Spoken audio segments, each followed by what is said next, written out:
तीन पहर पुन वहर बिताए, सदन बहोरे परवश्यो आए। वाहिगुरु जी का खालसा, वाहिगुरु जी की फतेह। जुगो जुग अटल बाणी के बोहेत, चवर तखत छत्र दे मालिक, पातशाहां दे पातशाह सतगुरु साहिब श्री गुरु ग्रंथ साहिब जी दी पावन गोद विच जुड़मिल बैठे वडभागी सत संगी जनों, आप वडभागे हो जो हर रोज की तरह गुर इतिहास की कथा श्रवण करन वास्ते सतगुरां दी पावन गोद विच जुड़मिल बैठे हो। आप जी ने इस तो पहले प्रसंग दे विच श्रवण कीता है। सतगुरु साहिब श्री गुरु हरगोबिंद पातशाह जिस वेले जोधशाह सतगुरु जी के चरणों के विच बेनतियां करदा कि सतगुरु जी कृपा करो, मेरा नगर 3 कोह की दूरी ते इथों कांगड़ नगर है, उस नगर दे विच चल के चरण पाउणा करो। सतगुरु साहिब श्री गुरु हरगोबिंद पातशाह तैयार हो जाते ने। क्यों? जोधशाह ने अगे भी बड़ी बारी सतगुरु जी के चरणों के विच बेनतियां कीतियां सन ते जदों सतगुरु जी इहदे नगर दे विच पहुंचे, नगर तो बाहर जाके डेरा करना कीता, उस वेले जोधशाह दे घर वाली जो किसी गुरु दे प्यार वाला सिख जिहड़ा सी ओदी लड़की सी, इहने आके सतगुरु जी के चरणों ते नमस्कार कीती। बहुत सारियां भेटावां सतगुरु जी के चरणों ते अर्पण करनियां कीतियां। सतगुरु साहिब श्री गुरु हरगोबिंद पातशाह ने बड़ियां रहमतां बड़ियां बख्शिशां कीतियां। होर दूरों दूरों गुरु दे प्यार वाले सिख जिहड़े ने वो इत्थे सतगुरु जी की हजूरी दे विच आउंदे ने। सतगुरु जी भाई जोधशाह नूं कहन लगे कि जोधशाह बस हुण भाई बिधि चंद दे आउण दी देरी है। जदों भाई बिधि चंद घोड़ा लेके आवेगा मगरी तुरकानी फौजां आ जाणगियां, फिर इत्थे बड़ा भयानक जंग होवेगा। बहुत सारे तुरकां नूं इस जंग दे विच मारना करांगे। इस तरह के बचन बिलास सतगुरु साहिब श्री गुरु हरगोबिंद पातशाह जोधशाह दे नाल करदे ने। इधर सतगुरु जी दे कोलों आग्या लैके भाई बिधि चंद जी लाहौर दे विच पहुंचदे ने। जदों दरवाजे दे विच प्रवेश करन लगे, दोनों हाथ जोड़े सतगुरु साहिब श्री गुरु नानक देव जी पातशाह तो लैके सतगुरु साहिब श्री गुरु हरगोबिंद पातशाह तक सतगुरां दे नाम लए ते बड़े प्यार दे विच आके सतगुरां दे चरणां च बेनती कीती कि सतगुरु जी मैं कौन हाँ ये कारज करन वाला, तुसीं आप कृपा करो, आप बख्शिश करके ये कारज मेरे कोलों करवाउणा करो। इस तरह भाई बिधि चंद जी इत्थों जाके धर्मशाला दे विच रात कटदे ने। जदों रात दा वेला होया उत्थे एक ढोल वजाउण वाला आउंदा है। उन्हें ढोल वजाया ते उच्ची आवाज़ दे विच ये गल कहनी कीती कि बादशाह शाहजहां दा घोड़ा चोरी होया है, जे कोई उस घोड़े दे बारे दसेगा उन्हों इनाम दिता जाएगा, जो मंगेगा वो बादशाह उन्हों देना करेगा। ते उस वेले फिर भाई बिधि चंद सिखां तो पुछदा है जिहड़े धर्मशाला दे विच सन, कहन लग्या कि ये कौन है। उस वेले सिखां ने दसिया, कहन लगे कि बादशाह शाहजहां दा घोड़ा 7 दिन हो गए कोई चोरी करके लै गया। समझ नहीं पैंदी कि कौन चोरी करके लग्या है ते किवें उसने चोरी करना कीता है। 4 दिनां तो ये ढोल वाला रोज़ आउंदा है ਤੇ ਰੋਜ਼ ਆ ਕੇ ਮਨਾਦੀ ਕਰਦਾ, ਰੋਜ਼ ਆ ਕੇ ਉੱਚੀ ਆਵਾਜ਼ ਦੇ ਵਿੱਚ ਬੋਲਣਾ ਕਰਦਾ, ਪਰ ਅਜੇ ਤੱਕ ਕਿਸੇ ਨੇ ਬਾਦਸ਼ਾਹ ਦੇ ਘੋੜੇ ਦੀ ਸੂਹ ਨਹੀਂ ਦਿੱਤੀ, ਬਾਦਸ਼ਾਹ ਦੇ ਘੋੜੇ ਦੇ ਬਾਰੇ ਪਤਾ ਨਹੀਂ ਦੱਸਣਾ ਕੀਤਾ। ਤੇ ਭਾਈ ਬਿਧੀ ਚੰਦ ਉਸ ਵੇਲੇ ਸੋਚਦੇ ਨੇ ਕਿ ਸਤਿਗੁਰੂ ਜੀ ਨੇ ਤੇ ਕਿਰਪਾ ਕਰ ਦਿੱਤੀ, ਇਹ ਹੁਣ ਕਾਰਜ ਬੜੀ ਛੇਤੀ ਸਫਲਾ ਹੋ ਜਾਵੇਗਾ। ਰਾਤ ਭਾਈ ਬਿਧੀ ਚੰਦ ਨੇ ਇੱਥੇ ਬਤੀਤ ਕੀਤੀ। ਸਵੇਰ ਵੇਲਾ ਹੁੰਦਾ ਹੈ, ਭਾਈ ਬਿਧੀ ਚੰਦ ਸਵਖਤੇ ਉੱਠਦੇ ਨੇ। ਉੱਠ ਕੇ ਤੇ ਭਾਈ ਬਿਧੀ ਚੰਦ ਜਾ ਕੇ ਰਾਵੀ ਦਰਿਆ ਦੇ ਵਿੱਚ ਇਸ਼ਨਾਨ ਕੀਤਾ। 3 ਪਹਿਰ ਦਿਨ ਦੇ ਬਤੀਤ ਹੋ ਗਏ, 1 ਪਹਿਰ ਬਾਕੀ ਸੀ। ਉਸ ਵੇਲੇ ਭਾਈ ਬਿਧੀ ਚੰਦ ਭਾਈ ਬਹੋੜੇ ਦੇ ਘਰ ਦੇ ਵਿੱਚ ਪਹੁੰਚਦੇ ਨੇ, ਜੋ ਬਜਾਜੀ ਦਾ ਕੰਮ ਕਰਦਾ ਸੀ। ਜਦੋਂ ਭਾਈ ਬਹੋੜੇ ਦੇ ਘਰ ਦੇ ਵਿੱਚ ਪਹੁੰਚੇ ਨਾ, ਤੇ ਉਸ ਵੇਲੇ ਭਾਈ ਬਹੋੜੇ ਨੇ ਵੇਖਿਆ ਕਿ ਤੇ ਗੁਰੂ ਦਾ ਮੁਨਾਸਬ ਹਰ ਵੇਲੇ ਸਤਿਗੁਰੂ ਜੀ ਦੇ ਨਾਲ ਰਹਿਣ ਵਾਲਾ ਹੈ। ਉਹਨੇ ਬੜਾ ਸਤਿਕਾਰ, ਬੜਾ ਆਦਰ ਦਿੱਤਾ, ਸੋਹਣੇ ਪਲੰਘ ਦੇ ਉੱਤੇ ਬਿਠਾਇਆ। ਭਾਈ ਬਿਧੀ ਚੰਦ ਦੇ ਚਰਨ ਉਸ ਵੇਲੇ ਉਸਨੇ ਧੋਣੇ ਕੀਤੇ ਤੇ ਜਲ ਜਿਹੜਾ ਸੀ ਆਪ ਛਕਿਆ, ਆਪਣੀ ਘਰਵਾਲੀ ਨੂੰ ਛਕਾਇਆ। ਘਰ ਦੇ ਵਿਹੜੇ ਦੇ ਵਿੱਚ ਜਲ ਦਾ ਛਿੜਕਾਅ ਕਰਨਾ ਕੀਤਾ। ਉਸ ਵੇਲੇ ਫਿਰ ਭਾਈ ਬਿਧੀ ਚੰਦ ਨੂੰ ਪ੍ਰਸ਼ਾਦਾ ਛਕਾਇਆ, ਬੜੇ ਪਿਆਰ ਦੇ ਵਿੱਚ ਆ ਕੇ ਸੇਵਾ ਕੀਤੀ। ਉਸ ਤੋਂ ਬਾਅਦ ਭਾਈ ਬਹੋੜਾ ਜੀ ਹੱਥ ਜੋੜ ਕੇ ਖਲੋ ਗਏ ਭਾਈ ਬਿਧੀ ਚੰਦ ਦੇ ਸਨਮੁਖ। ਕਹਿਣ ਲੱਗੇ, ਸਿੱਖਾ, ਤੂੰ ਦੱਸ, ਕਾਰਜ ਆਪਣੇ ਵਾਸਤੇ ਆਇਆ ਜਾਂ ਗੁਰੂ ਦੇ ਕਾਰਜ ਦੇ ਲਈ ਆਇਆ? ਜਿਸ ਵੀ ਕਾਰਜ ਦੇ ਲਈ ਆਇਆ ਤੂੰ ਮੈਨੂੰ ਦੱਸਣਾ ਕਰ, ਮੈਂ ਉਹ ਕਾਰਜ ਸਫਲਾ ਕਰਨ ਦੇ ਵਿੱਚ ਤੇਰੀ ਪੂਰੀ ਮਦਦ ਕਰਨੀ ਕਰਾਂਗਾ। ਉਸ ਵੇਲੇ ਫਿਰ ਭਾਈ ਬਿਧੀ ਚੰਦ ਨੇ ਇਹਨੂੰ ਦੱਸਣਾ ਕੀਤਾ ਕਿ ਇੱਕ ਮੈਨੂੰ ਪੋਸ਼ਾਕ ਤਿਆਰ ਕਰਕੇ ਦੇਣਾ ਕਰ, ਇੱਕ ਵੱਡੀ, ਇੱਕ ਉਸ ਤੋਂ ਛੋਟੀ, ਇੱਕ ਉਸ ਤੋਂ ਛੋਟੀ, 3 ਤਰ੍ਹਾਂ ਦੀਆਂ ਪੋਸ਼ਾਕਾਂ ਤਿਆਰ ਕਰਨਾ ਕਰ। ਇੱਕ ਪਜਾਮਾ ਖੁੱਲ੍ਹਾ ਮੈਨੂੰ ਤਿਆਰ ਕਰਕੇ ਦੇਣਾ ਕਰ। ਇੱਕ ਪੱਗ ਜਿਹੜੀ ਉਹ ਗਜਾਂ ਦੇ ਵਿੱਚ ਲਿਆ ਕੇ ਮੈਨੂੰ ਦੇਣੀ ਕਰ। ਤੇ ਇਸ ਤਰ੍ਹਾਂ ਭਾਈ ਬਿਧੀ ਚੰਦ ਨੇ ਭਾਈ ਬਹੋੜੇ ਨੂੰ ਕਹਿਣਾ ਕੀਤਾ। ਰਾਤ ਸੌਂ ਕੇ ਬਤੀਤ ਕੀਤੀ। ਸਵੇਰ ਵੇਲਾ ਹੋਇਆ ਤੇ ਭਾਈ ਬਹੋੜਾ ਜਿਹੜਾ ਸੀ ਉਹਨੂੰ ਦੱਸ ਦਿੱਤਾ ਕਿ ਸ਼ਾਮ ਤੱਕ ਇਹ ਜਿਹੜਾ ਕਾਰਜ ਤੂੰ ਕਰਨਾ ਕਰ। ਤੇ ਭਾਈ ਬਿਧੀ ਚੰਦ ਆਪ ਦਰਿਆ ਤੇ ਇਸ਼ਨਾਨ ਕਰਨ ਵਾਸਤੇ ਚਲੇ ਗਏ। ਜਿਵੇਂ ਇਹ ਭਾਈ ਬਹੋੜਾ ਭਾਈ ਬਿਧੀ ਚੰਦ ਨੂੰ ਪੋਸ਼ਾਕ ਤਿਆਰ ਕਰਕੇ ਦਿੰਦਾ ਹੈ, ਤੇ ਜਿਸ ਤਰ੍ਹਾਂ ਭਾਈ ਬਿਧੀ ਚੰਦ ਜੀ ਰਮਲੀਏ ਦਾ ਰੂਪ ਧਾਰਨ ਕਰਕੇ ਬਾਦਸ਼ਾਹ ਸ਼ਾਹਜਹਾਂ ਤੱਕ ਪਹੁੰਚ ਕਰਦੇ ਨੇ। ਸੋ ਪਾਵਨ ਜਸ ਸਰਵਨ ਕਰਨ ਵਾਸਤੇ ਆਪਣੀਆਂ ਮਨ ਬਿਰਤੀਆਂ ਨੂੰ ਇਕਾਗਰ ਕਰਦਿਆਂ ਸਤਿਗੁਰਾਂ ਦੇ ਚਰਨਾਂ ਦੇ ਨਾਲ ਜੁੜਦਿਆਂ ਉਚਾਰਨ ਕਰੋ, ਸਤਨਾਮ ਸ੍ਰੀ ਵਾਹਿਗੁਰੂ ਸਾਹਿਬ ਜੀ, ਸਤਨਾਮ ਸ੍ਰੀ ਵਾਹਿਗੁਰੂ ਸਾਹਿਬ ਜੀ। 3 ਪਹਿਰ ਪੁਨ ਵਹਿਰ ਬਿਤਾਏ, ਸਦਨ ਬਹੋਰੇ ਪਰਵੋਸ਼ਿਓ ਆਏ। ਭਾਈ ਬਿਧੀ ਚੰਦ ਨੇ 3 ਪਹਿਰ ਜਿਹੜੇ ਸਨ ਉਹ ਬਾਹਰ ਬਤੀਤ ਕੀਤੇ। ਜਿਸ ਵੇਲੇ ਅੰਮ੍ਰਿਤ ਵੇਲੇ ਉੱਠ ਕੇ ਭਾਈ ਬਿਧੀ ਚੰਦ ਗਏ, ਰਾਵੀ ਦਰਿਆ ਦੇ ਵਿੱਚ ਇਸ਼ਨਾਨ ਕੀਤਾ। ਸਤਿਗੁਰੂ ਜੀ ਦੇ ਚਰਨਾਂ ਦੇ ਵਿੱਚ ਧਿਆਨ ਜੋੜ ਕੇ ਬੈਠ ਜਾਂਦੇ ਨੇ।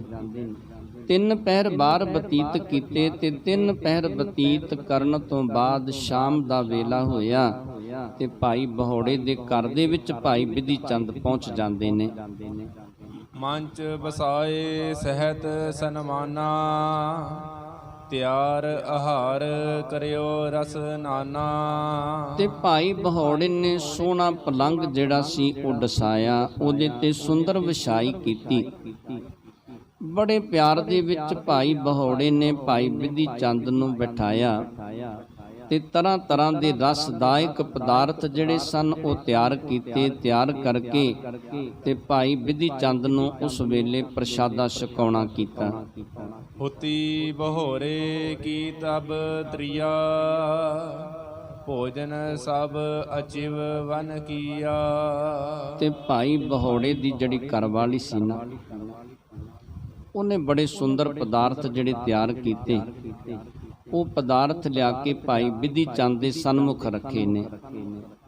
ਸੰਧਿਆ ਲਗੋ ਤਿਆਰ ਕਰਵਾਏ, ਸਭ ਪੋਸ਼ਿਸ਼ ਕੋ ਸ਼ੁਭ ਬਨਵਾਏ। ਤੇ ਜਿਹੜੀ ਪੁਸ਼ਾਕ ਤਿਆਰ ਕਰਨੀ ਸੀ ਨਾ, ਕਹਿੰਦੇ ਸੰਧਿਆ ਵੇਲੇ ਸ਼ਾਮ ਤੱਕ ਭਾਈ ਬਹੋੜੇ ਨੇ ਭਾਈ ਬਿਧੀ ਚੰਦ ਦੇ ਲਈ ਉਹ ਪੁਸ਼ਾਕ ਤਿਆਰ ਕਰਵਾ ਕੇ ਲਿਆਉਣੀ ਕੀਤੀ। ਆਨ ਬਹੋਰੇ ਧਰੀ ਅਗਾਰੀ, ਪਿਖ ਪ੍ਰਸੰਨ ਹੋਇ ਖੁਸ਼ੀ ਉਚਾਰੀ। ਤੇ ਜਿਸ ਵੇਲੇ ਭਾਈ ਬਹੋੜੇ ਨੇ ਇਹ ਪੁਸ਼ਾਕ ਤਿਆਰ ਕਰਾ ਕੇ ਭਾਈ ਬਿਧੀ ਚੰਦ ਦੇ ਸਨਮੁਖ ਲਿਆ ਕੇ ਰੱਖੀ ਨਾ, ਤੇ ਭਾਈ ਬਿਧੀ ਚੰਦ ਬੜੇ ਖੁਸ਼ ਹੋਏ, ਬੜੇ ਪ੍ਰਸੰਨ ਹੋਏ ਉਸ ਵੇਲੇ ਭਾਈ ਬਿਧੀ ਚੰਦ। ਤੇ ਭਾਈ ਬਿਧੀ ਚੰਦ ਨੇ ਉਸ ਵੇਲੇ ਭਾਈ ਬਹੋੜੇ ਦੇ ਨਾਲ ਇਸ ਤਰ੍ਹਾਂ ਦੇ ਬਚਨ ਕੀਤੇ। ਸਿੱਖਨ ਕੀ ਸੇਵਾ ਸਿੱਖ ਕਰੈ, ਨਿਜ ਤੇ ਵਦ ਗੁਰ ਲੇਖੇ ਧਰੈ। ਤੇ ਭਾਈ ਬਿਧੀ ਚੰਦ ਕਹਿਣ ਲੱਗੇ ਕਿ ਜਦੋਂ ਸਿੱਖ ਦੀ ਸਿੱਖ ਸੇਵਾ ਕਰਦਾ ਹੈ ਨਾ, ਤੇ ਉਸ ਵੇਲੇ ਫਿਰ ਗੁਰੂ ਬੜਾ ਤਰੁੱਠਦਾ ਹੈ, ਗੁਰੂ ਬੜਾ ਕਿਰਪਾ ਦੇ ਘਰ ਦੇ ਵਿੱਚ, ਬਖਸ਼ਿਸ਼ ਦੇ ਘਰ ਦੇ ਵਿੱਚ ਆਉਂਦਾ ਹੈ। ਜਿੰਨਾ ਸੇਵਾ ਗੁਰੂ ਦੀ ਕਰਨ ਦਾ ਫਲ ਪ੍ਰਾਪਤ ਹੁੰਦਾ ਹੈ, ਸਤਿਗੁਰੂ ਜੀ ਤਰੁੱਠ ਕੇ ਬਖਸ਼ਿਸ਼ ਦੇ ਘਰ ਦੇ ਵਿੱਚ ਆ ਕੇ ਉਸ ਤੋਂ ਵੀ ਜ਼ਿਆਦੀਆਂ ਬਖਸ਼ਿਸ਼ਾਂ ਕਰਦੇ ਨੇ ਜਦੋਂ ਕੋਈ ਪਿਆਰ ਦੇ ਵਿੱਚ ਆ ਕੇ ਸਿੱਖ ਦੀ ਸੇਵਾ ਸਿੱਖ ਕਰਨਾ ਕਰਦਾ ਹੈ। ਮੇਰੋ ਜਾਨ ਮਾਨ ਇਨ ਕੀਨ, ਪਿਕ ਹੈ ਭਾਉ ਹੋਏ ਗੁਰੂ ਪ੍ਰਸੀਨ। ਤੇ ਫਿਰ ਉਸ ਵੇਲੇ ਭਾਈ ਬਿਧੀ ਚੰਦ ਜੀ ਕਹਿਣ ਲੱਗੇ, ਸਿੱਖਾ ਤੂੰ ਮੇਰਾ ਬੜਾ ਸਨਮਾਨ ਕੀਤਾ ਹੈ, ਮੇਰਾ ਬੜਾ ਆਦਰ ਕੀਤਾ ਹੈ, ਬੜੇ ਪਿਆਰ ਦੇ ਵਿੱਚ ਆ ਕੇ ਤੂੰ ਮੇਰੀ ਸੇਵਾ ਕੀਤੀ ਹੈ। ਇਸ ਗੱਲ ਨੂੰ ਵੇਖ ਕੇ ਸਤਿਗੁਰੂ ਸਾਹਿਬ ਸ੍ਰੀ ਗੁਰੂ ਹਰਗੋਬਿੰਦ ਪਾਤਸ਼ਾਹ ਤੇਰੇ ਤੇ ਤਰੁੱਠਣਗੇ, ਤੇਰੇ ਤੇ ਬੜੀ ਕਿਰਪਾ ਕਰਨਗੇ, ਬੜੇ ਬਖਸ਼ਿਸ਼ ਦੇ ਘਰ ਦੇ ਵਿੱਚ ਆਉਣਗੇ। ਜਦੋਂ ਸਤਿਗੁਰੂ ਸਾਹਿਬ ਸ੍ਰੀ ਗੁਰੂ ਹਰਗੋਬਿੰਦ ਪਾਤਸ਼ਾਹ ਨੂੰ ਪਤਾ ਚੱਲੇਗਾ। ਸੁੰਦਰ ਇੱਕ ਗੁੱਛਾ ਸੰਗਰੀਨ, ਦੇਹੋ ਘਰ ਵਾਏ ਲੁਹਾਰ ਪ੍ਰਥੀਨ। ਤੇ ਫਿਰ ਇੱਕ ਬਚਨ ਭਾਈ ਬਿਧੀ ਚੰਦ ਨੇ ਹੋਰ ਕੀਤੇ। ਭਾਈ ਬਿਧੀ ਚੰਦ ਕਹਿਣ ਲੱਗੇ, ਸਿੱਖਾ ਇੱਕ ਹੋਰ ਕੰਮ ਕਰਨਾ ਕਰ, ਇੱਕ ਸੰਗਲੀਆਂ ਦਾ ਬਹੁਤ ਵੱਡਾ ਗੁੱਛਾ ਜਿਹੜਾ ਨਾ ਉਹ ਮੈਨੂੰ ਤਿਆਰ ਕਰਵਾ ਕੇ ਦੇਣਾ ਕਰ। ਪ੍ਰਾਤ ਭਏ ਮੁਝ ਪਾਸ ਪਠਾਵਹੋ, ਅਪਰ ਭੇਵ ਨਹਿ ਕਿਸੂ ਸੁਨਾਵਹੋ। ਤੇ ਭਾਈ ਬਿਧੀ ਚੰਦ ਨੇ ਉਸ ਵੇਲੇ ਭਾਈ ਬਹੋੜੇ ਨੂੰ ਇਹ ਗੱਲ ਦੱਸਣੀ ਕੀਤੀ। ਕਹਿਣ ਲੱਗੇ, ਬਹੋੜਿਆ ਇੱਕ ਕੰਮ ਕਰੀ, ਉਹ ਗੁੱਛਾ ਜਿਹੜਾ ਨਾ ਸੰਗਲੀਆਂ ਦਾ ਸਵੇਰ ਹੋਵੇਗੀ ਧਰਮਸ਼ਾਲਾ ਦੇ ਵਿੱਚ ਮੇਰੇ ਕੋਲ ਪਹੁੰਚਾ ਦੇਵੀਂ, ਪਰ ਇੱਕ ਗੱਲ ਹੈ ਕਿ ਇਹ ਗੱਲ ਕਿਸੇ ਤੱਕ ਪਹੁੰਚੇ ਨਾ, ਕਿਸੇ ਨੂੰ ਦੱਸਣਾ ਨਾ ਕਰੀ। ਇਮ ਕਹੈ ਪੋਸ਼ਿਸ਼ ਲੀਨ ਬਿਸਾਲਾ, ਤਿਮਰ ਭਏ ਆਇਓ ਧਰਮਸ਼ਾਲਾ। ਤੇ ਇਸ ਤਰ੍ਹਾਂ ਦੇ ਬਚਨ ਬਿਲਾਸ ਕਰਕੇ ਭਾਈ ਬਿਧੀ ਚੰਦ ਨੇ ਇਹ ਪੁਸ਼ਾਕ ਲਈ ਤੇ ਕਾਫੀ ਹਨੇਰਾ ਹੋ ਗਿਆ। ਭਾਈ ਬਿਧੀ ਚੰਦ ਧਰਮਸ਼ਾਲਾ ਦੇ ਵਿੱਚ ਪਹੁੰਚ ਜਾਂਦੇ ਨੇ। ਸੁਪਤ ਹੋਏ ਕਰ ਨਿਸਾ ਬਿਤਾਈ, ਸੋਚ ਇਸ਼ਨਾਨ ਕੀਨ ਸਹਸਾਈ। ਤੇ ਰਾਤ ਸੁਖ ਦੇ ਨਾਲ ਸੌਂ ਕੇ ਬਤੀਤ ਕੀਤੀ। ਜਦੋਂ ਸਵੇਰ ਵੇਲਾ ਹੋਇਆ ਨਾ, ਅੰਮ੍ਰਿਤ ਵੇਲਾ ਹੋਇਆ, ਭਾਈ ਬਿਧੀ ਚੰਦ ਉੱਠੇ, ਨਿਤ ਦੀ ਕਿਰਿਆ ਕੀਤੀ। ਭਾਈ ਬਿਧੀ ਚੰਦ ਨੇ ਸੋਚ ਇਸ਼ਨਾਨ ਕੀਤਾ। ਆਨ ਆਪਣਾ ਭੇਸ ਬਨਾਇਓ, ਚਾਰ ਚਿਕਰ ਚੋਪਰ ਚਮਕਾਇਓ। ਤੇ ਭਾਈ ਬਿਧੀ ਚੰਦ ਨੇ ਫਿਰ ਆਪਣਾ ਭੇਸ ਜਿਹੜਾ ਸੀ ਬਣਾਉਣਾ ਕੀਤਾ, ਰਮਲੀਆਂ ਵਾਲਾ। ਕਹਿੰਦੇ ਸੋਹਣਾ ਆਪਣਾ ਮੂੰਹ ਉਸ ਵੇਲੇ ਬਣਾਉਣਾ ਕੀਤਾ, ਮੂੰਹ ਨੂੰ ਉਸ ਵੇਲੇ ਚੰਗੀ ਤਰ੍ਹਾਂ ਇਹਨੇ ਸਾਫ਼ ਕਰਨਾ ਕੀਤਾ। ਸਾਫ ਸ਼ਮਸ਼ ਕੇ ਕਰ ਵਿੱਚ ਚੀਰੇ, ਦਿਸ਼ ਦੋਨੋਂ ਕਰਨਤ ਉਚੀਰੇ। ਤੇ ਫਿਰ ਭਾਈ ਬਿਧੀ ਚੰਦ ਨੇ ਕੀ ਕੀਤਾ, ਆਪਣੇ ਦਾੜੇ ਨੂੰ ਸਵਾਰਿਆ ਤੇ ਦਾੜਾ ਜਿਹੜਾ ਸੀ ਅੱਧਾ ਇੱਕ ਪਾਸੇ ਕਰਨਾ ਕੀਤਾ ਤੇ ਅੱਧਾ ਇੱਕ ਪਾਸੇ ਕਰਨਾ ਕੀਤਾ।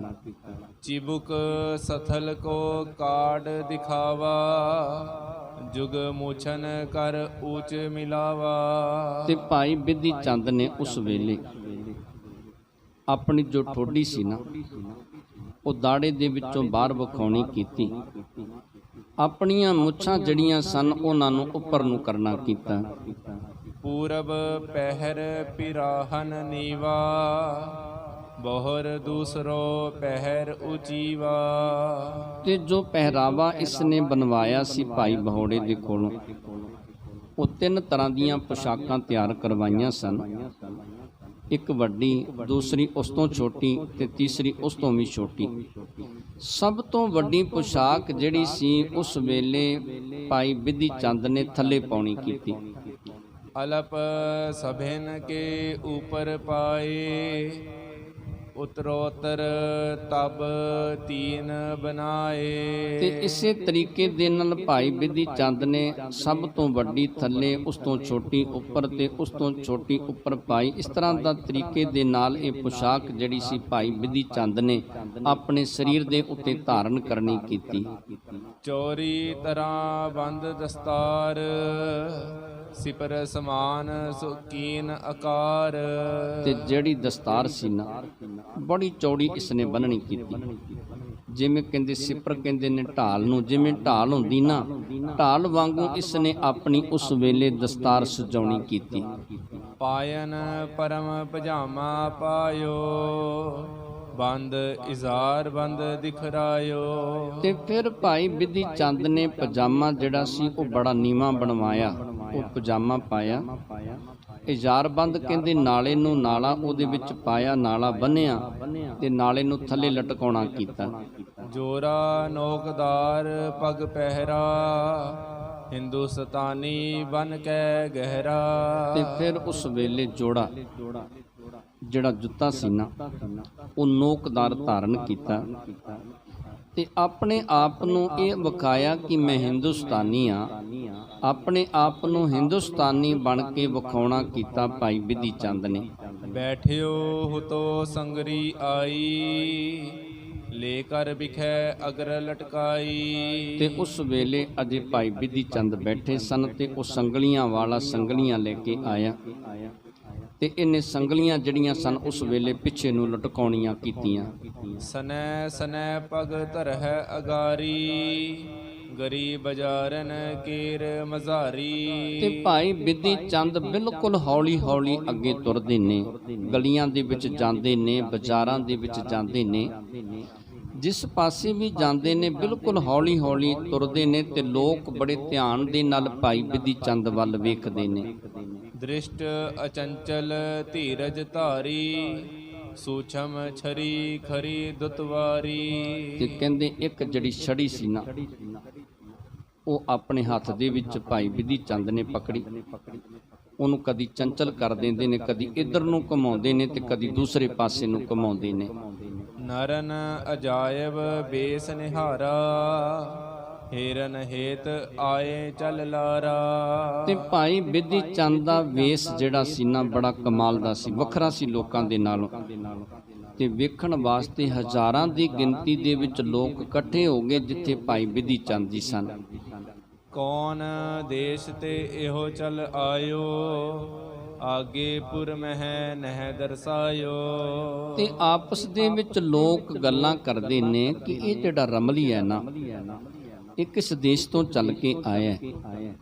ਅੱਗੇ ਕਦੀ ਇਹਨੂੰ ਇਸ ਨਗਰ ਦੇ ਵਿੱਚ ਨਹੀਂ ਵੇਖਿਆ, ਇਸ ਨਗਰ ਦੇ ਵਿੱਚ ਇਹ ਕਦੀ ਨਜ਼ਰ ਨਹੀਂ ਆਇਆ। ਕੇ ਚਿਤ ਬੂਜਤ ਹੈ ਹੋਏ ਪਾਸ, ਕੌਣ ਨਾਮ ਅਰ ਕਹਾ ਨਿਵਾਸ। ਤੇ ਕਈ ਉਸ ਵੇਲੇ ਭਾਈ ਬਿਧੀ ਚੰਦ ਦੇ ਕੋਲ ਆਉਂਦੇ ਨੇ, ਬਿਲਕੁਲ ਕੋਲ ਆ ਕੇ ਭਾਈ ਬਿਧੀ ਚੰਦ ਨੂੰ ਪੁੱਛਦੇ ਨੇ ਤੇਰਾ ਦੇਸ਼ ਕੀ ਹੈ ਤੇ ਤੇਰਾ ਨਾਮ ਕੀ ਹੈ, ਤੂੰ ਕਿੱਥੋਂ ਚੱਲ ਕੇ ਆਇਆ। ਸਾਹਿਬ ਲੋਕ ਦੂਰ ਹਮ ਦੇਸ਼, ਗੁਨੀ ਮਹਾ ਗੁਣ ਧਰਹਿ ਵਿਸ਼ੇਸ਼।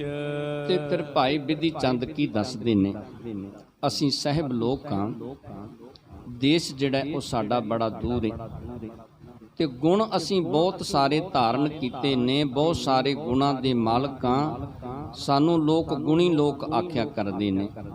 ਧੀਰਜ ਸਹਿਤ ਕਹਿਤ ਇਮ ਜਾਏ, ਜਹਾਂ ਦੁਰਗ ਕੋ ਪੌਰ ਸੁਹਾਏ। ਤੇ ਭਾਈ ਬਿਧੀ ਚੰਦ ਜਿਹੜਾ ਵੀ ਕੋ ਪੁੱਛਦਾ ਨਾ ਕਾਲੇ ਨਹੀਂ ਪੈਂਦੇ, ਬੜੇ ਧੀਰਜ ਦੇ ਨਾਲ ਉਹਨੂੰ ਦੱਸਣਾ ਕਰਦੇ ਨੇ ਤੇ ਬੜੇ ਧੀਰਜ ਦੇ ਨਾਲ ਦੱਸ ਕੇ ਭਾਈ ਬਿਧੀ ਚੰਦ ਜੀ ਅੱਗੇ ਨੂੰ ਤੁਰੇ ਜਾਂਦੇ ਨੇ। ਤੁਰੇ ਉਸ ਪਾਸੇ ਜਾਂਦੇ ਨੇ ਜਿੱਥੇ ਇਹ ਬਾਦਸ਼ਾਹ ਦਾ ਜਿਹੜਾ ਮਹਿਲ ਸੀ, ਉਹਦਾ ਦਰਵਾਜ਼ਾ ਸੀ, ਉਸ ਪਾਸੇ ਨੂੰ ਤੁਰੇ ਜਾਂਦੇ ਨੇ। ਹੀਰਨ ਹੇਤ ਅਨੇਕ ਨਰ ਸੰਗ, ਚਲਿਓ ਜਾਤ ਕਰ ਗਰੀਬ ਉਤੰਗ। ਉਸ ਵੇਲੇ ਵੇਖਣ ਵਾਸਤੇ ਹਜ਼ਾਰਾਂ ਦੀ ਗਿਣਤੀ ਦੇ ਵਿੱਚ ਲੋਕ ਜਿਹੜੇ ਨੇ ਉਹ ਭਾਈ ਬਿਧੀ ਚੰਦ ਨੂੰ ਵੇਖਣ ਵਾਸਤੇ ਆਉਂਦੇ ਨੇ। ਦੋਹਰਾ ਦੁਰਗ ਪੌਰ ਕੇ ਨਿਕਟ ਇੱਕ ਕੰਧ ਉਚੇਰੀ। ਤੇ ਜਿੱਥੇ ਇਹ ਕਿਲਾ ਸੀ ਨਾ, ਕਿਲੇ ਦੇ ਨਜ਼ਦੀਕ, ਕਿਲੇ ਦੇ ਬਾਹਰ ਇੱਕ ਕੰਧ ਜਿਹੜੀ ਸੀ ਉੱਚੀ ਸੀ। ਤਿਸ ਪਰ ਚੜ ਬੈਠਿਓ ਸੁਮਤ ਦਾਵ ਕਰਨ ਕੋ ਔਰ। ਤੇ ਫਿਰ ਭਾਈ ਬਿਧੀ ਚੰਦ ਜੀ ਉਸ ਕੰਧ ਦੇ ਉੱਤੇ ਚੜ ਕੇ ਬੈਠ ਜਾਂਦੇ ਨੇ। ਸੋਚਦੇ ਨੇ ਕਿ ਲੋਕ ਆ ਕੇ ਪੁੱਛਣਗੇ ਤੇ ਮੈਂ ਉਹਨਾਂ ਨੂੰ ਦੱਸਾਂਗਾ ਕਿ ਮੈਂ ਕੀ ਕਰਦਾ, ਮੈਂ ਕੀ ਜਾਣਦਾ। ਲੋਕ ਆ ਕੇ ਪੁੱਛਣਗੇ। ਇਸ ਕਾਰਨ ਕਰਕੇ ਭਾਈ ਬਿਧੀ ਚੰਦ ਉੱਚੇ ਥਾਂ ਦੇ ਉੱਤੇ ਆ ਕੇ ਬੈਠ ਜਾਂਦੇ ਨੇ। ਚੌਪਈ ਭਲੇ ਭਲੇ ਕੇਤਕ ਨਰ ਆਏ, ਤਿਨ ਬੂਝਿਓ ਸਭ ਕਹਿਤ ਸੁਨਾਏ। ਕਹਿੰਦੇ ਬੜੇ ਭਲੇ ਲੋਕ ਚੱਲ ਕੇ ਆਏ। ਉਹਨਾਂ ਨੇ ਪੁੱਛਿਆ ਭਾਈ ਬਿਧੀ ਚੰਦ ਨੂੰ। ਉਹ ਜੋ ਕੁਝ ਪੁੱਛਦੇ ਨੇ ਤੇ ਭਾਈ ਬਿਧੀ ਚੰਦ ਉਹਨਾਂ ਨੂੰ ਜਵਾਬ ਦਿੰਦੇ ਨੇ। ਖੋਜੀ ਗਣਕ ਗੁਣੀ ਵੱਡ ਮੈਂ ਹਾਂ, ਗਈ ਵਸਤ ਕੋ ਸੋਦਤ ਬਤੈ ਹਾਂ। ਤੇ ਭਾਈ ਬਿਧੀ ਚੰਦ ਜੀ ਦੱਸਦੇ ਨੇ ਕਿ ਮੈਂ ਗਣਕ ਵਿਦਿਆ ਜਾਣਦਾ, ਮੈਂ ਗਵਾਚੀ ਹੋਈ ਵਸਤੂ ਦਾ ਪਤਾ ਦੱਸ ਦਿੰਦਾ, ਕਿਸੇ ਦੀ ਵਸਤੂ ਗਵਾਚ ਜਾਵੇ ਨਾ। ਜਦੋਂ ਉਹ ਮੈਨੂੰ ਪੁੱਛਦਾ ਤੇ ਮੈਂ ਭਲੀ ਉਹ ਵਸਤੂ ਉਹਨਾਂ ਨੂੰ ਪ੍ਰਾਪਤ ਕਰਵਾ ਦਿੰਦਾ। ਮੈਂ ਦੱਸ ਦਿੰਦਾ ਕਿ ਵਸਤੂ ਤੇਰੀ ਕਿੱਥੇ ਗਈ ਹੈ, ਕਿਹਦੇ ਕੋਲੇ, ਇਹ ਮੈਂ ਦੱਸਣਾ ਕਰਦਾ। ਕੇਚਿਤ ਭਾਖਤ ਗਇਓ ਹਮਾਰੋ, ਦੇਹੋ ਬਤਾਏ ਜੇ ਗਣਕ ਉਚਾਰੋ। ਤੇ ਕਹਿੰਦੇ ਕਈ ਭਾਈ ਬਿਧੀ ਚੰਦ ਨੂੰ ਫਿਰ ਪੁੱਛਦੇ ਨੇ ਕਿ ਜੇ ਤੂੰ ਗਣਕ ਵਿਦਿਆ ਜਾਣਦਾ ਹੈ ਨਾ, ਜੇ ਤੂੰ ਵਾਕਈ ਰਮਲੀਆਂ ਹੈ, ਤੂੰ ਗਣਕ ਵਿਦਿਆ ਸਮਝਦਾ ਹੈ ਚੰਗੀ ਤਰ੍ਹਾਂ, ਤੇ ਮੇਰੀ ਵਸਤੂ ਗਵਾਚੀ ਹੈ, ਤੂੰ ਮੇਰੀ ਵਸਤੂ ਦੇ ਬਾਰੇ ਦੱਸਣਾ ਕਰ। ਇਸ ਤਰ੍ਹਾਂ ਕਈ ਲੋਕ ਆ ਕੇ ਭਾਈ ਬਿਧੀ ਚੰਦ ਨੂੰ ਪੁੱਛਣਾ ਕਰਦੇ ਨੇ। ਸੁਨ ਕਰ ਸੰਗਰੀ ਹਾਥ ਲਗਾਵੇ, ਸੁੰਗਤ ਤਿਸ ਕਾ ਬੋਹਰ ਬਤਾਵੇ। ਤੇ ਜਦੋਂ ਫਿਰ ਭਾਈ ਬਿਧੀ ਚੰਦ ਇਹ ਸੁਣਦੇ ਨੇ ਨਾ ਕਿਸੇ ਕੋਲੋਂ ਕਿ ਮੇਰੀ ਵਸਤੂ ਗਵਾਚੀ, ਤੇ ਉਸ ਵੇਲੇ ਫਿਰ ਸੰਗਲੀ ਨੂੰ ਆਪਣਾ ਹੱਥ ਪਾਉਂਦੇ ਨੇ ਤੇ ਸੰਗਲੀ ਨੂੰ ਸੁੰਘਦੇ ਨੇ। ਸੁੰਘ ਕੇ ਤੇ ਫਿਰ ਭਾਈ ਬਿਧੀ ਚੰਦ ਇਸ ਤਰ੍ਹਾਂ ਫਿਰ ਉਹਨਾਂ ਨੂੰ ਦੱਸਣਾ ਕਰਦੇ ਨੇ। ਵੱਡੇ ਉਪਾਏ ਕਰਹਿ ਤਨ ਪਾਇਓ, ਬਿਖਮ ਸਥਾਨ ਗਿਓ ਕਿਤ ਧਾਇਓ। ਤੇ ਫਿਰ ਉਸ ਵੇਲੇ ਭਾਈ ਬਿਧੀ ਚੰਦ ਦੱਸਦੇ ਨੇ ਕਿ ਬੜਾ ਯਤਨ ਕੀਤਾ ਤੂੰ, ਬੜਾ ਉਪਾਅ ਕੀਤਾ, ਬੜੇ ਯਤਨ ਦੇ ਨਾਲ ਧਨ ਪ੍ਰਾਪਤ ਕੀਤਾ, ਤੇ ਕੋਈ ਚੋਰ ਚੋਰੀ ਕਰਕੇ ਬੜੇ ਔਖੇ ਥਾਂ ਤੇ ਲੈ ਗਿਆ ਜਿਹੜਾ ਤੈਨੂੰ ਧਨ ਅਜੇ ਤੱਕ ਪ੍ਰਾਪਤ ਨਹੀਂ ਹੋਇਆ। ਕਹਿ ਕੋ ਕੁਛ ਕਹਿ ਕੋ ਕੁਛ ਕਹੈ, ਸੁਨ ਸੁਨ ਲੋਕ ਅਚੰਭੋ ਲਹੈ। ਤੇ ਕਹਿੰਦੇ ਜੋ ਕੁਛ ਵੀ ਪੁੱਛਦਾ ਨਾ ਕੋਈ, ਭਾਈ ਬਿਧੀ ਚੰਦ ਉਹਦਾ ਜਵਾਬ ਦੇ ਦਿੰਦੇ ਨੇ। ਕਿਉਂ ਸਤਿਗੁਰੂ ਸਾਹਿਬ ਸ੍ਰੀ ਗੁਰੂ ਹਰਗੋਬਿੰਦ ਪਾਤਸ਼ਾਹ ਨੇ ਬਚਨ ਕੀਤੇ ਸਨ, ਬਿਧੀ ਚੰਦ ਤੂੰ ਜਾ ਦੂਜਾ ਘੋੜਾ ਲੈ ਕੇ ਆਉਣਾ ਕਰ, ਅਸੀਂ ਤੇਰੇ ਅੰਗ ਸੰਗਾਂ, ਹਰ ਵੇਲੇ ਤੇਰੇ ਨਾਲ ਰਵਾਂਗੇ।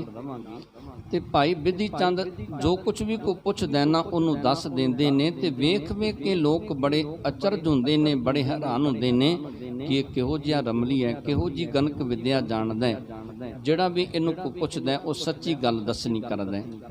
ਹੀਰਨ ਵੇਸ਼ ਹੱਥ ਬਹੁ ਮਿਲੇ, ਖਰੇਕ ਕਤਿਕ ਬਾਤਨ ਰਸ ਢਲੇ। ਤੇ ਕਹਿੰਦੇ ਬਹੁਤ ਸਾਰੇ ਲੋਕ ਜਿਹੜੇ ਨੇ ਉਹ ਵੇਖਣ ਵਾਸਤੇ ਭਾਈ ਬਿਧੀ ਚੰਦ ਨੂੰ ਆਏ, ਤੇ ਬਹੁਤ ਸਾਰੇ ਲੋਕਾਂ ਨੇ ਭਾਈ ਬਿਧੀ ਚੰਦ ਦੇ ਨਾਲ ਬਚਨ ਬਿਲਾਸ ਵੀ ਕਰਨੇ ਕੀਤੇ।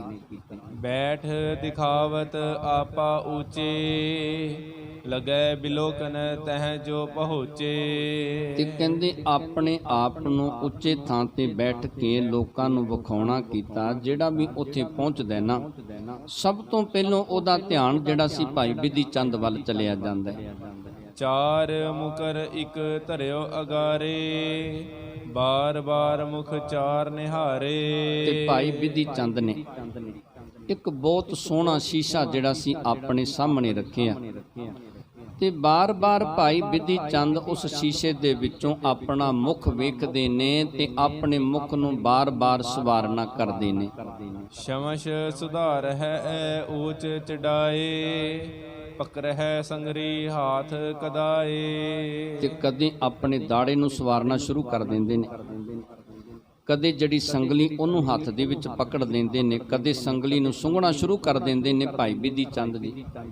ਦਾਸ ਦਰੋਗੇ ਕੋ ਇਕ ਆਇਓ, ਭੀਰ ਹੀਰ ਲਖਵੇ ਬਿਰਮਾਇਓ। ਇੰਨੀ ਦੇਰ ਨੂੰ ਜਿਹੜਾ ਸੌਂਦੇ ਖਾਂ ਦਰੋਗਾ ਸੀ ਨਾ, ਉਹਦਾ ਇੱਕ ਸੇਵਕ ਚੱਲ ਕੇ ਆਇਆ ਤੇ ਜਦੋਂ ਉਹਦਾ ਸੇਵਕ ਆਇਆ ਨਾ, ਉਹਦੇ ਸੇਵਕ ਨੇ ਆ ਕੇ ਉਸ ਵੇਲੇ ਇਹ ਲੋਕਾਂ ਦੀ ਭੀੜ ਵੇਖਣੀ ਕੀਤੀ।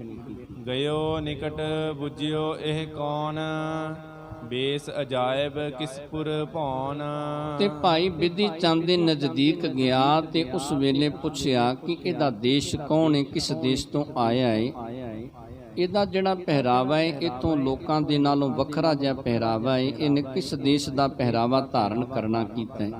ਸੁਨ ਕੇ ਬੋਲਤ ਭਾਤਿਸ ਬੇਰਾ, ਖੋਜੀ ਗਣਕ ਨਾਮ ਹੈ ਮੇਰਾ। ਤੇ ਭਾਈ ਬਿਧੀ ਚੰਦ ਉਸ ਵੇਲੇ ਇਹ ਜਿਹੜਾ ਦਰੋਗੇ ਦਾ ਨਜ਼ਦੀਕੀ ਸੀ ਨਾ, ਉਹਨੂੰ ਦੱਸਣ ਲੱਗੇ ਕਿ ਮੈਂ ਗਣਕ ਵਿਦਿਆ ਜਾਣਦਾ, ਮੈਂ ਗਣਕ ਵਿਦਿਆ ਸਿੱਖਿਆ ਤੇ ਮੈਂ ਇਹ ਆਪਣਾ ਜੋ ਦੂਰ ਦੇਸ਼ ਤੋਂ ਚੱਲ ਕੇ ਇੱਥੇ ਆਇਆ। ਦੂਰ ਦੇਸ਼ ਜੰਗਲ ਹਮ ਰਹੈ, ਗੁਣ ਆਪਣੋ ਦਿਖਰਾਇਓ ਚਹੈ। ਤੇ ਭਾਈ ਬਿਧੀ ਚੰਦ ਜੀ ਕਹਿਣ ਲੱਗੇ ਕਿ ਮੈਂ ਦੂਰ ਦੇਸ਼ ਜੰਗਲ ਦੇ ਵਿੱਚ ਵੱਸਦਾ, ਉੱਥੇ ਰਹਿੰਦਾ ਤੇ ਮੈਂ ਆਪਣਾ ਗੁਣ ਲੋਕਾਂ ਨੂੰ ਵਿਖਾਉਣਾ ਚਾਹੁੰਦਾ। ਮੇਰਾ ਗੁਣ ਵੇਖ ਵੇਖ ਕੇ ਲੋਕ ਬੜੇ ਹੈਰਾਨ ਹੁੰਦੇ ਨੇ, ਮੈਂ ਆਪਣਾ ਗੁਣ ਇੱਥੇ ਵੀ ਵਿਖਾਉਣਾ ਚਾਹੁੰਦਾ। ਸੁਨ ਕਰ ਦਾਸ ਅਚੰਭੋ ਭਇਓ, ਬੋਲਨ ਬੇਸ ਬੇਸ ਬਪਨਿਓ। ਤੇ ਉਸ ਵੇਲੇ ਜਿਹੜਾ ਸੇਵਕ ਸੀ ਨਾ ਸੌਂਦੇ ਖਾਂ ਦਾ, ਦਰੋਗੇ ਦਾ, ਉਹਨੇ ਜਦੋਂ ਭਾਈ ਬਿਧੀ ਚੰਦ ਦੇ ਬਚਨ ਸੁਣੇ ਨਾ, ਬੜੇ ਪਿਆਰ ਵਾਲੇ ਬਚਨ ਬੋਲੇ ਤੇ ਬੜਾ ਹੈਰਾਨ ਹੋਇਆ ਇਹ ਜਿਹੜਾ ਸੇਵਕ ਸੀ, ਬੜਾ ਅਚਰਜ ਹੋਇਆ ਇਹ ਬਚਨ ਸੁਣ ਕੇ ਕਿ ਇਹ ਜਿਹੜਾ ਹੈ ਗਣਕ ਵਿਦਿਆ ਜਾਣਦਾ ਹੈ, ਵਸਤੂ ਜਿਹੜੀ ਗਵਾਚੀ ਉਹ ਵਸਤੂ ਇਹ ਲੱਭ ਦਿੰਦਾ ਹੈ। ਇਹ ਜਦੋਂ ਗੱਲ ਸੁਣੀ ਤੇ ਬੜਾ ਹੈਰਾਨ ਹੁੰਦਾ ਹੈ ਉਸ ਵੇਲੇ। ਇਹ ਠਾਂ ਹਜ਼ਰਤ ਕੋ ਇੱਕ ਘੋਰਾ, ਲੈ ਤਸਕਰ ਗਮਨਿਓ ਕਿਤ ਔਰਾ। ਤੇ ਫਿਰ ਉਸ ਵੇਲੇ ਸੌਂਦੇ ਖਾਂ ਦੇ ਦਾਸ ਨੇ ਇਹ ਗੱਲ ਕਹਿਣੀ ਕੀਤੀ ਕਿ ਇਸ ਥਾਂ ਤੋਂ ਨਾ ਬਾਦਸ਼ਾਹ ਦਾ ਇੱਕ ਘੋੜਾ ਕੋਈ ਚੋਰ ਜਿਹੜਾ ਉਹ ਲੈ ਕੇ ਚਲਿਆ ਗਿਆ। ਸਮਝ ਨਹੀਂ ਪਈ, ਬਹੁਤ ਸਾਰੇ ਲੋਕਾਂ ਨੇ ਆਪਣੀ ਵਿਦਿਆ ਦੀ ਅਜਮਾਇਸ਼ ਕਰਕੇ ਵੇਖਣੀ ਕੀਤੀ, ਪਰ ਉਸ ਘੋੜੇ ਦੇ ਬਾਰੇ ਕੋਈ ਪਤਾ ਨਹੀਂ ਚੱਲਿਆ।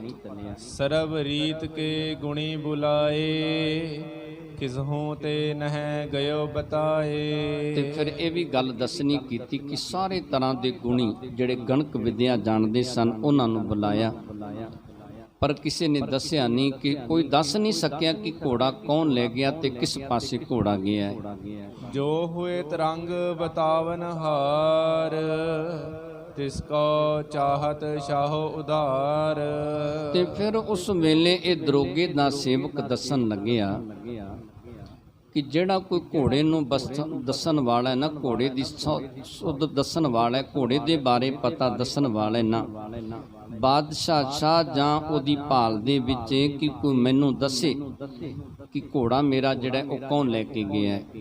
ਤੋ ਮਹਿ ਜੇ ਗੁਣ ਦੇਹੋ ਬਤਾਏ, ਕਰਹਿ ਸ਼ਾਹੋ ਕੋ ਸੁਧ ਹਮ ਜਾਏ। ਤੇ ਇਹ ਦਰੋਗੇ ਦਾ ਸੇਵਕ ਕਹਿਣ ਲੱਗਿਆ ਜੀ ਤੇਰੇ ਵਿੱਚ ਗੁਣ ਹੈ ਨਾ, ਤੂੰ ਘੋੜੇ ਦੇ ਬਾਰੇ ਦੱਸ ਸਕਦਾ ਹੈ ਨਾ, ਤੇ ਫਿਰ ਅਸੀਂ ਬਾਦਸ਼ਾਹ ਨੂੰ ਦੱਸ ਦਿੰਦੇ ਹਾਂ ਤੇ ਬਾਦਸ਼ਾਹ ਤੈਨੂੰ ਬੁਲਾ ਲਵੇਗਾ, ਤੂੰ ਬਾਦਸ਼ਾਹ ਨੂੰ ਬਾਦਸ਼ਾਹ ਦਾ ਗਵਾਚਿਆ ਹੋਇਆ ਘੋੜਾ ਉਹਦੇ ਬਾਰੇ ਦੱਸਣਾ ਕਰ। ਕਹਿਤ ਭਇਓ ਜੇ ਖੋਜੀ ਬ੍ਰਿੰਦ, ਨਹਿ ਮੋਹੇ ਜਾਨਹੋ ਤਿਨ ਮਾਨਿੰਦ। ਤੇ ਫਿਰ ਉਸ ਵੇਲੇ ਭਾਈ ਬਿਧੀ ਚੰਦ ਇਹ ਦਰੋਗੇ ਦੇ ਸੇਵਕ ਨੂੰ ਕਹਿਣ ਲੱਗੇ ਕਿ ਜਿਹੜੇ ਹੋਰ ਖੋਜੀ ਨੇ ਨਾ ਸੰਸਾਰ ਦੇ ਵਿੱਚ, ਮੈਨੂੰ ਉਹਨਾਂ ਖੋਜੀਆਂ ਦੇ ਨਾਲ ਨਾ ਮਿਲਾਉਣਾ ਕਰ, ਮੈਂ ਉਹਨਾਂ ਖੋਜੀਆਂ ਵਰਗਾ ਖੋਜੀ ਨਹੀਂ। ਮੈਂ ਸੁਗੰਧ ਥਲ ਲੇਤ ਬਤਾਵਾਂ, ਸੁਧ ਪਾਤਾਲ ਗਗਨ ਕੀ ਪਾਵਾਂ। ਤੇ ਫਿਰ ਭਾਈ ਬਿਧੀ ਚੰਦ ਜੀ ਕਹਿਣ ਲੱਗੇ ਕਿ ਮੈਂ ਤੇ ਥਾਂ ਸੁੰਘ ਕੇ ਦੱਸ ਦਿੰਦਾ, ਮੈਂ ਤੇ ਦੱਸ ਦਿੰਦਾ ਕਿ ਘੋੜਾ ਪਤਾਲ ਦੇ ਵਿੱਚ ਗਿਆ ਕਿ ਆਕਾਸ਼ ਦੇ ਵਿੱਚ ਗਿਆ। ਮੈਂ ਸੁੰਘ ਕੇ ਥਾਂ ਤੇ ਚੰਗੀ ਤਰ੍ਹਾਂ ਦੱਸ ਦਿੰਦਾ ਕਿ ਚੋਰੀ ਕਰਨ ਵਾਲਾ ਜਿਹੜਾ ਉਹ ਕਿੱਥੇ ਚੋਰੀ ਕਰਕੇ ਲੈ ਕੇ ਗਿਆ। ਮਹਿ ਮਹਿ ਖੋਜਨ ਕਇਆ ਮੋਹ ਆਗੇ, ਦੇਹੋਂ ਬਤਾਏ ਚੋਰ ਜਿਮ ਲਾਗੇ। ਤੇ ਕਹਿਣ ਲੱਗਿਆ ਕਿ ਜਦੋਂ ਮੈਂ ਕਿਤੇ ਖੋਜ ਕਰਦਾ ਨਾ, ਮੈਂ ਇਹ ਵੀ ਦੱਸ ਦਿੰਦਾ ਕਿ ਚੋਰ ਲੱਗਿਆ ਕਿੱਥੋਂ ਹੈ, ਕਿਵੇਂ ਚੋਰ ਨੇ ਚੋਰੀ ਕੀਤੀ, ਮੈਂ ਸਾਰਾ ਪਤਾ ਚੰਗੀ ਤਰ੍ਹਾਂ ਸਮਝਾਉਣਾ ਕਰਦਾ। ਹਜਰਤ ਕੋ ਜਹ ਪਹੁੰਚਿਓ ਘੋਰਾ, ਸਭ ਬੁੱਧ ਕਹੋ ਗਇਓ ਜਿਸ ਓਰਾ। ਤੇ ਫਿਰ ਉਸ ਵੇਲੇ ਭਾਈ ਬਿਧੀ ਚੰਦ ਜੀ ਕਹਿਣ ਲੱਗੇ ਕਿ ਜਿੱਥੇ ਬਾਦਸ਼ਾਹ ਦਾ ਘੋੜਾ ਗਿਆ ਹੈ ਨਾ, ਮੈਂ ਦੱਸ ਦੇਵਾਂਗਾ ਘੋੜਾ ਕੌਣ ਲੈ ਕੇ ਗਿਆ ਹੈ ਤੇ ਘੋੜਾ ਕਿੱਥੇ ਹੈ ਬਾਦਸ਼ਾਹ ਦਾ, ਤੇ ਘੋੜਾ ਉਹ ਕਿੱਥੇ ਪਹੁੰਚਿਆ, ਕਿਸਨੇ ਪਹੁੰਚਾਇਆ, ਮੈਂ ਉਸ ਬਾਰੇ ਵੀ ਦੱਸਣਾ ਕਰਾਂਗਾ। ਅਬ ਜਹ ਖਰੋ ਬਤਾਵੋ ਥਾਨ, ਜਿਮਲੇ ਗਮਨਯੋ ਕਰੇ ਬਖਾਨ। ਤੇ ਭਾਈ ਬਿਧੀ ਚੰਦ ਜੀ ਕਹਿਣ ਲੱਗੇ ਕਿ ਜਿੱਥੋਂ ਘੋੜਾ ਖੋਲਿਆ ਨਾ, ਮੈਨੂੰ ਉਹ ਥਾਂ ਵਿਖਾਵੋ ਤੇ ਮੈਂ ਦੱਸ ਦੇਵਾਂਗਾ ਕਿ ਕਿਵੇਂ ਉਹ ਘੋੜਾ ਲੈ ਕੇ ਗਿਆ ਜਿਹੜਾ ਚੋਰ ਆਇਆ ਸੀ। ਬਿਨ ਗੁਣ ਹੇਰੇ ਤਰਕ ਨਾ ਕਰੀਐ ਹੈ, ਵੱਡੇ ਵੱਡੇ ਨਰ ਜਗਤ ਵਿਚਰੀਐ ਹੈ। ਤੇ ਫਿਰ ਉਸ ਵੇਲੇ ਭਾਈ ਬਿਧੀ ਚੰਦ ਨੇ ਸੌਂਦੇ ਖਾਂਦੇ ਸੇਵਕ ਨੂੰ ਇਹ ਗੱਲ ਕਹਿਣੀ ਕੀਤੀ ਕਿ ਜਿੰਨਾ ਚਿਰ ਕਿਸੇ ਦੇ ਗੁਣ ਨਾ ਪਰਖੀ, ਉਹਨਾਂ ਚਿਰ ਤਰਕ ਨਹੀਂ ਕਰਨੀ ਚਾਹੀਦੀ ਕਿ ਤੇਰੇ ਵਿੱਚ ਇਹ ਗੁਣ ਹੈ ਜਾਂ ਨਹੀਂ। ਕਹਿਣ ਲੱਗਾ ਕਿ ਬੜੇ ਵੱਡੇ ਵੱਡੇ ਗੁਣੀ ਸੰਸਾਰ ਦੇ ਵਿੱਚ ਵਿਚਰਦੇ ਨੇ ਤੇ ਮੈਂ ਵੀ ਇਹ ਗੁਣ ਰੱਖਦਾ ਕਿ ਮੈਂ ਥਾਂ ਸੂੰਘ ਕੇ ਦੱਸ ਸਕਦਾ। ਮਹਿ ਮਹਿ ਰਤਨ ਅਹੈ ਸਭ ਵਿਦ ਕੇ, ਖੋਜੇ ਪਾਵਹਿ ਗੁਨੀ ਵਿਵਿਧ ਕੇ। ਤੇ ਫਿਰ ਉਸ ਵੇਲੇ ਭਾਈ ਬਿਧੀ ਚੰਦ ਜੀ ਕਹਿਣ ਲੱਗੇ ਕਿ ਸਮੁੰਦਰ ਦੇ ਵਿੱਚ ਤਰ੍ਹਾਂ ਤਰ੍ਹਾਂ ਦੇ ਰਤਨ ਹੁੰਦੇ ਨੇ, ਪਰ ਜਿਹੜਾ ਖੋਜਦਾ ਨਾ ਪ੍ਰਾਪਤ ਉਹਨੂੰ ਹੁੰਦੇ ਨੇ, ਹਰੇਕ ਨੂੰ ਉਹ ਰਤਨ ਪ੍ਰਾਪਤ ਨਹੀਂ ਹੋਇਆ ਕਰਦੇ। ਲਿਆਏ ਸੋ ਦੇਨੋ ਹਮ ਬਸ ਨਾਹੇ, ਕਰੋ ਬਤਾਵਨ ਜਿਸ ਥਲ ਮਾਹੇ। ਤੇ ਭਾਈ ਬਿਧੀ ਚੰਦ ਜੀ ਕਹਿਣ ਲੱਗੇ ਕਿ ਮੈਂ ਘੋੜਾ ਲਿਆ ਕੇ ਤੇ ਨਹੀਂ ਦੇ ਸਕਦਾ, ਇਹ ਮੇਰੇ ਵੱਸ ਦੇ ਵਿੱਚ ਨਹੀਂ। ਮੈਂ ਘੋੜੇ ਦੇ ਬਾਰੇ ਪਤਾ ਦੱਸ ਸਕਦਾ ਕਿ ਘੋੜਾ ਕਿੱਥੇ ਹੈ, ਪਰ ਮੈਂ ਲਿਆ ਕੇ ਨਹੀਂ ਦੇ ਸਕਦਾ। ਮੈਂ ਇਹ ਦੱਸ ਸਕਦਾ ਕਿ ਘੋੜਾ ਕਿੱਥੇ ਹੈ ਤੇ ਕੌਣ ਲੈ ਕੇ ਗਿਆ ਹੈ। ਨਿਜ ਬਲ ਤੇ ਹਜਰਤ ਹੈ ਲਹੇ, ਹਮਕੋ ਦੇਸ਼ ਨਹੀਂ ਪੁਨ ਦੇਹੇ। ਤੇ ਫਿਰ ਉਸ ਵੇਲੇ ਇਹ ਕਹਿਣ ਲੱਗਿਆ ਕਿ ਬਾਦਸ਼ਾਹ ਜਿਹੜਾ ਨਾ ਆਪਣੇ ਬਲ ਦੇ ਨਾਲ, ਆਪਣੀ ਤਾਕਤ ਦੇ ਨਾਲ ਘੋੜਾ ਲੈ ਲਵੇ, ਪਰ ਮੈਨੂੰ ਕਿਸੇ ਤਰ੍ਹਾਂ ਦਾ ਦੋਸ਼ ਨਾ ਦੇਣਾ ਕਰੇ, ਮੈਨੂੰ ਨਾ ਦੋਸ਼ੀ ਠਹਿਰਾਉਣਾ ਕਰੇ। ਮੈਂ ਘੋੜਾ ਦੱਸ ਸਕਦਾ, ਘੋੜੇ ਦੇ ਬਾਰੇ ਦੱਸ ਸਕਦਾ ਕਿ ਘੋੜਾ ਕਿੱਥੇ ਹੈ, ਲੈ ਕੇ ਕੌਣ ਗਿਆ ਹੈ, ਪਰ ਮੈਂ ਘੋੜਾ ਲਿਆ ਕੇ ਨਹੀਂ ਦੇ ਸਕਦਾ। ਜੇ ਬਾਦਸ਼ਾਹ ਦੇ ਵਿੱਚ ਬਲ ਹੈ, ਬਾਦਸ਼ਾਹ ਦੇ ਵਿੱਚ ਤਾਕਤ ਹੈ, ਤੇ ਬਾਦਸ਼ਾਹ ਉਤੋਂ ਘੋੜਾ ਲੈ ਸਕਦਾ ਹੈ। ਸੁਨ ਕੈ ਸੇਵਕ ਨਿਸ਼ਚੈ ਜਾਣਿਓ, ਜਾਏ ਦਰੋਗੇ ਨਿਕਟ ਬਖਾਨਿਓ। ਤੇ ਕਹਿੰਦੇ ਜਿਹੜਾ ਸੇਵਕ ਸੀ ਨਾ, ਉਹਨੂੰ ਵਿਸ਼ਵਾਸ ਆ ਗਿਆ ਕਿ ਵਾਕਈ ਇਹ ਗਣਕ ਵਿਦਿਆ ਦੇ ਵਿੱਚ ਪੱਕਾ ਹੈ, ਇਹ ਰਮਲੀਆ ਜਿਹੜਾ ਇਹ ਘੋੜੇ ਦੇ ਬਾਰੇ ਦੱਸ ਸਕਦਾ ਹੈ। ਜਦੋਂ ਉਹਨੂੰ ਪੂਰਨ ਤੌਰ ਤੇ ਵਿਸ਼ਵਾਸ ਆ ਜਾਂਦਾ ਹੈ। ਸੁਨਹੁ ਖਾਨ ਜੀ ਖੋਜੀ ਭਲੋ, ਤੁਮ ਖੋਜਤ ਸੋ ਅਬ ਹੋ ਸਿਲੋ। ਤੇ ਫਿਰ ਕਹਿੰਦੇ ਉਸ ਵੇਲੇ ਇਹਨੇ ਸੌਂਦੇ ਖਾਨ ਨੂੰ ਜਾ ਕੇ ਦੱਸਣਾ ਕੀਤਾ। ਕਹਿਣ ਲੱਗਿਆ ਖਾਨ ਜੀ, ਇੱਕ ਮੈਂ ਖੋਜੀ ਵੇਖਿਆ, ਉਹ ਭਲਾ ਖੋਜੀ ਹੈ। ਉਹ ਜਿਹਾ ਖੋਜੀ ਨਾ ਤੇ ਕਿਤੇ ਇੱਥੇ ਲੱਭਣਾ ਹੈ ਤੇ ਨਾ ਉਹ ਜਿਹਾ ਖੋਜੀ ਕਿਤੇੋਂ ਮਿਲ ਸਕਦਾ ਹੈ। ਉਹ ਜਿਹੋ ਜਿਹਾ ਖੋਜੀ ਹੈ ਉਹ ਘੋੜੇ ਦੇ ਬਾਰੇ ਦੱਸ ਸਕਦਾ, ਹੋਰ ਕੋਈ ਘੋੜੇ ਦੇ ਬਾਰੇ ਨਹੀਂ ਦੱਸ ਸਕਦਾ। ਦੂਰ ਦੇਸ਼ ਕੋ ਸੋ ਦਿਸ ਆਵੇ, ਗੁਣ ਖੋਜਨ ਕੋ ਅਧਿਕ ਬਤਾਵੇ। ਤੇ ਉਹ ਕਿਤੇ ਦੂਰ ਦੇਸ਼ ਤੋਂ ਚੱਲ ਕੇ ਆਇਆ, ਉਹਦੇ ਵਿੱਚ ਬਲ ਹੈ, ਉਹਦੇ ਵਿੱਚ ਤਾਕਤ ਹੈ, ਉਹ ਖੋਜ ਕੇ ਦੱਸ ਸਕਦਾ ਹੈ, ਪਤਾ ਦੱਸ ਸਕਦਾ ਹੈ ਕਿ ਘੋੜਾ ਕਿੱਥੇ ਗਿਆ ਹੈ।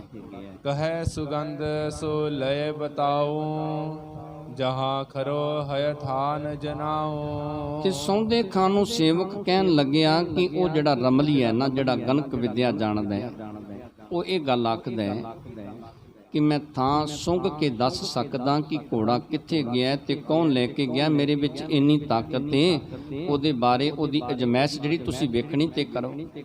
ਸੁਨਤ ਦਰੋਗਾ ਹਰਖਤ ਗਇਓ, ਹਜਰਤ ਨਿਕਟ ਬਤਾਵਤ ਭਇਓ। ਤੇ ਦਰੋਗਾ ਜਿਹੜਾ ਸੀ ਬੜਾ ਖੁਸ਼ ਹੋਇਆ, ਬਾਦਸ਼ਾਹ ਸ਼ਾਹਜਹਾਂ ਦੇ ਕੋਲ ਪਹੁੰਚਿਆ ਤੇ ਸ਼ਾਹਜਹਾਂ ਬਾਦਸ਼ਾਹ ਨੂੰ ਉਸ ਵੇਲੇ ਇਹ ਰਮਲੀਏ ਦੇ ਬਾਰੇ ਦੱਸਣਾ ਕੀਤਾ।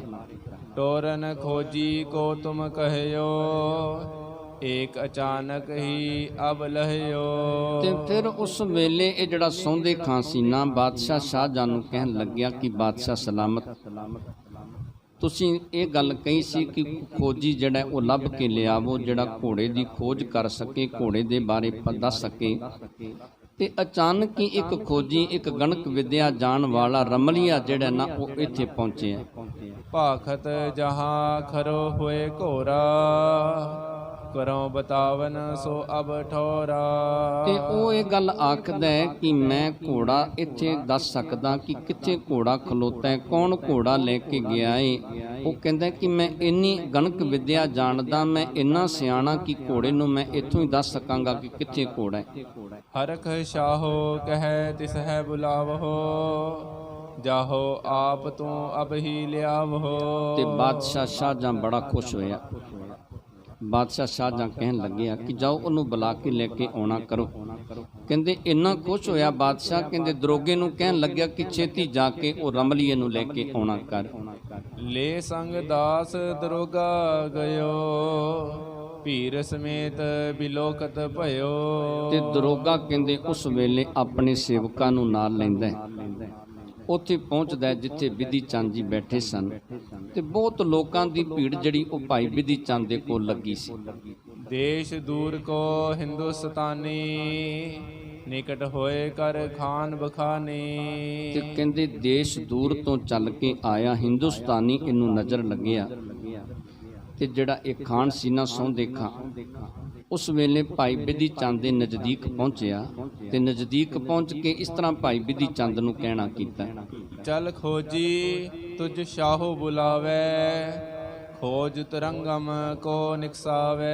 ਤੇ ਕਹਿਣ ਲੱਗਿਆ ਕਿ ਖੋਜੀ ਚੱਲ, ਤੈਨੂੰ ਬਾਦਸ਼ਾਹ ਸ਼ਾਹਜਹਾਂ ਬੁਲਾਉਂਦਾ ਹੈ ਤੇ ਜਾ ਕੇ ਘੋੜੇ ਦੀ ਖੋਜ ਕਰਕੇ ਘੋੜੇ ਦੇ ਬਾਰੇ ਬਾਦਸ਼ਾਹ ਸ਼ਾਹਜਹਾਂ ਨੂੰ ਦੱਸਣਾ ਕਰ। ਜਿਸ ਤਰ੍ਹਾਂ ਭਾਈ ਬਿਧੀ ਚੰਦ ਬਾਦਸ਼ਾਹ ਸ਼ਾਹਜਹਾਂ ਦੇ ਕੋਲ ਪਹੁੰਚਦੇ ਨੇ ਤੇ ਜਿਵੇਂ ਘੋੜੇ ਦੀ ਖੋਜ ਦੇ ਬਾਰੇ, ਘੋੜੇ ਦੀ ਚੋਰੀ ਦੇ ਬਾਰੇ ਬਾਦਸ਼ਾਹ ਨੂੰ ਦੱਸਣਾ ਕਰਨਗੇ। ਸੋ ਪਾਵਨ ਜਸ ਕੱਲ ਦੇ ਪ੍ਰਸੰਗ ਦੇ ਵਿੱਚ ਸ਼ਰਵਣ ਕਰਾਂਗੇ। ਆਪ ਜੀ ਦੇ ਨਾਲ ਵਿਚਾਰਾਂ ਕਰਦੇ ਹਾਂ। ਅਨੇਕਾਂ ਪ੍ਰਕਾਰ ਦੀਆਂ ਭੁੱਲਾਂ ਗਲਤੀਆਂ ਹੋ ਗਈਆਂ ਹੋਣਗੀਆਂ, ਅਣਜਾਣ ਬੱਚੇ ਜਾਣ ਕੇ ਮਾਫ ਕਰਨੀਆਂ। ਸੰਗਤ ਤੇ ਗੁਰੂ ਬਖਸ਼ਣ ਜੋਗ ਨੇ, ਬਖਸ਼ ਲੈਣਾ ਜੀ। ਵਾਹਿਗੁਰੂ ਜੀ ਕਾ ਖਾਲਸਾ, ਵਾਹਿਗੁਰੂ ਜੀ ਕੀ ਫਤਿਹ।